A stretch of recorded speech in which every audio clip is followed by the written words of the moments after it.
Bonjour, notre nouvelle semence pour cette semaine se trouve dans Jean au chapitre 9 au verset 11. Il répondit, « L'homme appelé Jésus a fait de la boue, me l'a appliqué sur les yeux et m'a dit, « Va te laver à Siloé. » J'y suis allé, je me suis lavé et j'ai recouvré la vue.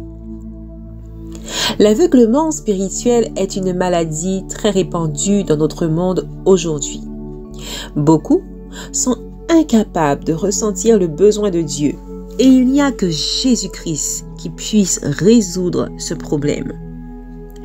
Pendant sa vie ici-bas, Jésus guérit de nombreux aveugles pour nous montrer qu'il pouvait résoudre tous les problèmes des hommes. Il est aussi capable de guérir toutes les maladies spirituelles. En effet, nous avons tous besoin d'une restauration spirituelle, émotionnelle, sociale et physique. Dans Jean au chapitre 9, on trouve le récit de la guérison de l'aveugle. Ce n'est pas facile de guérir quelqu'un qui est devenu aveugle, mais c'est encore plus difficile de guérir quelqu'un qui est né aveugle. Pour Jésus, cependant, rien n'est impossible. Quelques jours après la guérison, Jésus rencontra l'homme près du temple de Jérusalem. Il était tout triste parce que les Juifs l'avaient expulsé du temple. Jésus s'arrêta pour le consoler et il lui révéla l'identité de celui qui l'avait guéri. Dans la conversation, Jésus lui pose quelques questions. « Crois-tu au Fils de l'homme » Il répondit, « Qui est-il, Seigneur, afin que je croie en lui » ? « Tu l'as vu, répondit Jésus, et celui qui te parle, c'est lui. Alors il dit, je crois, Seigneur, et il l'adora. Jean 9, au verset 35 à 38.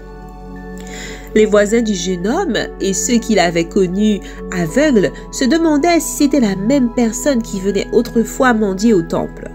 Maintenant, non seulement il pouvait voir, mais il semblait être devenu un autre homme.